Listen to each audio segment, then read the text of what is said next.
मोह में व्यक्ति अंधा हो जाता है, लोभ और लालच में व्यक्ति अंधा हो जाता है, व्यभिचार और दुराचार में व्यक्ति फंस करके अंधा हो जाता है। व्यभिचारी पुरुष हो या महिला हो, वो एक स्थान पर बैठ करके गंदी दृष्टि से, गंदी भावना से नजर अडिग करके देखता रहता है और उसे यही नहीं लगता है कि कोई हमको भी देख रहा है। चाहे वो घर हो, चाहे ऑफिस हो, चाहे पब्लिक प्लेस हो, दुराचारी व्यक्ति की दृष्टि इतनी गंदी होती है, वो हर जगह व्यभिचार की दृष्टि डालता है, लेकिन उसे कभी इस बात का एहसास नहीं होता है कि कोई हमें भी देख रहा है। लोभ लालच में फंस करके व्यक्ति इतने पाप कर्म करता है, इतने दुष्कर्म करता है, चोरी करता है, दुनिया के अनैतिक कृत्य करता है, लेकिन मोह माया के चक्कर में वो जान ही नहीं पाता है कि हमसे कितना पाप हो रहा है। मोह और ममता में व्यक्ति अंधा हो जाता है। अगर आप किसी अपने पुत्र पुत्री को बहुत ज्यादा मोह ममता में फंसे हुए हैं, उसको उसके द्वारा किए गए अकृत्य को भी आप मोह ममता में नहीं देख पा रहे हैं। कोई पुड़िया खा रहा है तो कोई शराब पी रहा है, कोई मांस मछली खा रहा है, कोई नैन मटक्का कर रहा है। अगर उसके प्रति कोई पास पड़ोसी या रिश्तेदार या घर परिवार का शिकायत करता है तो ममता के कारण तुम्हें वो भी नहीं दिखाई देता है। इसलिए मोह माया, लोभ लालच, ममता और वासना में फंसकर के व्यक्ति अंधा हो जाता है। महाराजा धृतराष्ट्र राजा थे, उनकी रानी गांधारी थी। जब उसने देखा कि हमारे पति देख नहीं सकते हैं, उसने पतिव्रता होने के नाते अपनी आंखों पर भी पट्टी बांध ली थी। हमारे जब पति नहीं देख सकते हैं तो मैं कैसे देख सकती हूं।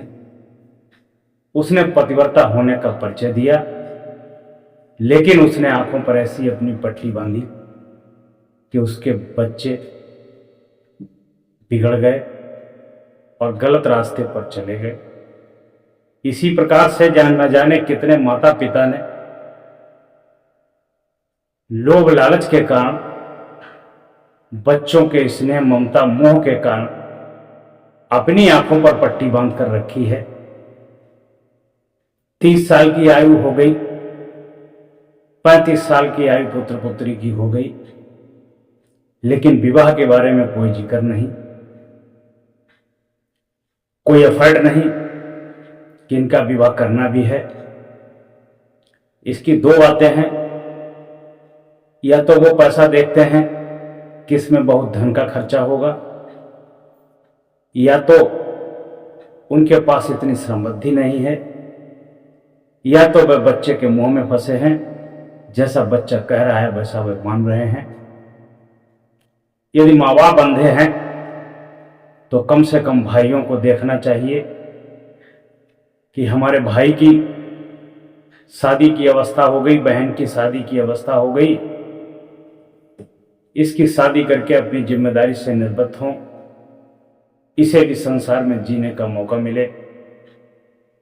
लेकिन माता पिता के साथ में अन्य भाई बहनों ने भी आंख पर पट्टी बांध रखी है कि शादी ब्याह करेंगे तो पैसा खर्च होगा, और ये कमा धमा के ला रहा है वो भी जाएगा। लेकिन याद रखना, जैसे गांधारी ने पट्टी बांधी थी, उसके बच्चे बिगड़ गए थे, उसी प्रकार से हर एक चीज का समय होता है, हर एक चीज का वक्त होता है। एक फल होता है वो धीरे धीरे बड़ा होता है, बड़ा होने के बाद पकता है, पकने के बाद चू जाता है।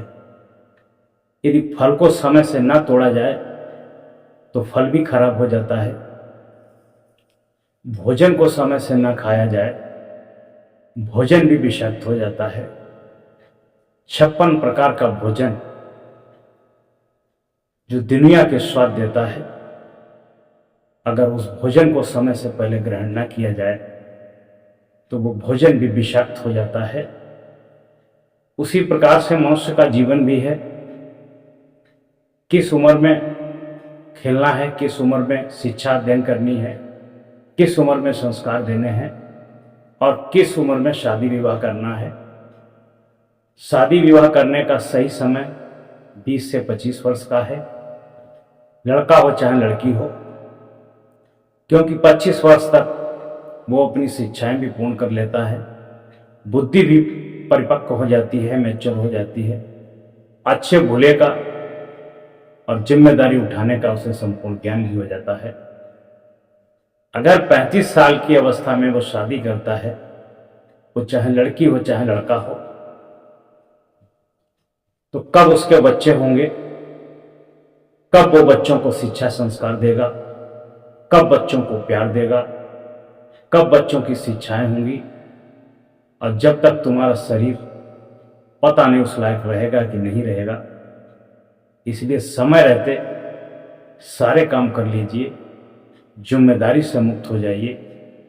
और आजकल का जीवन बहुत अल्प जीवन रह गया है, पता नहीं कब जीवन की आखिरी सांस हो, कब जीवन की अंतिम मुलाकात हो।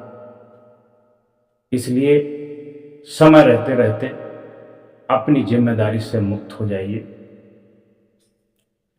आपने देखा होगा बहुत से पढ़े लिखे लड़के और लड़कियां नौकरी पेशे के फिल्मी दुनिया में काम करने वाले, यहाँ तक कि देखा गया है न्याय विभाग में जज ने भी कई महिला जज, पुरुष जज, फिल्म इंडस्ट्री में एक्टर, हीरो हीरोइन,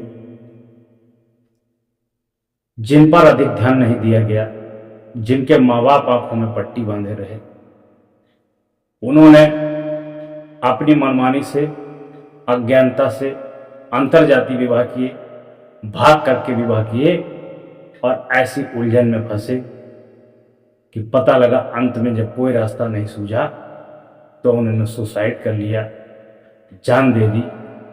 आए दिन इस तरह की घटनाएं पेपर में भी निकलती रहती हैं और समाज में आसपास में भी होती रहती हैं।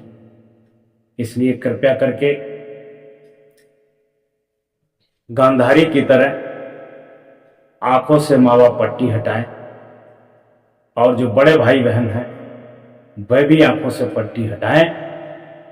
अपने छोटे संतान, अपने छोटे भाई बहन सब पर कड़ी दृष्टि डालें, शिक्षा के प्रति प्रेरित करें, रोजगार के प्रति प्रेरित करें और समय आने पर युवा अवस्था में प्रवेश होते ही 20 से 25 वर्ष की अवस्था में उनका विवाह अवश्य कर दें। यदि आप समय से विवाह नहीं कर पाते हो, ध्यान नहीं दे पाते हो, तो कभी भी कोई भी आपके समक्ष अपनी घटना हो सकती है। घटना छोटी हो या बड़ी हो, मन को झकझोर देती है।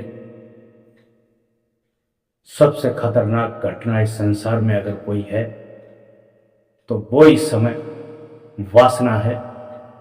वासना में फंसा हुआ व्यक्ति जीवन से हाथ धो बैठता है, जीवन समाप्त कर लेता है।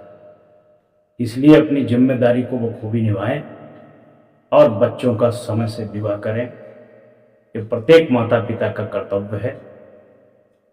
इन माता पिता बुजुर्ग और कमजोर लाचार हो गए हैं तो बच्चों के बड़े भाई बहन हैं, उनका भी नैतिक कर्तव्य और धर्म है कि सही समय पर सही घर में उनका विवाह करें और जीवन को धन्य करें। विवाह करने के लिए सर्वप्रथम ये भी देखें कि बहुत धन दौलत की भी आवश्यकता नहीं है। लड़की हो लड़का हो, पढ़ा लिखा हो, जिम्मेदारी उठाने की सामर्थ्य रखता हो, संस्कारी हो, शिक्षित हो और मेहनती हो। अगर उसके पास कुछ भी नहीं है तो वो अपनी मेहनत से, परिश्रम से, बुद्धि और विवेक से सब कुछ कमा लेगा।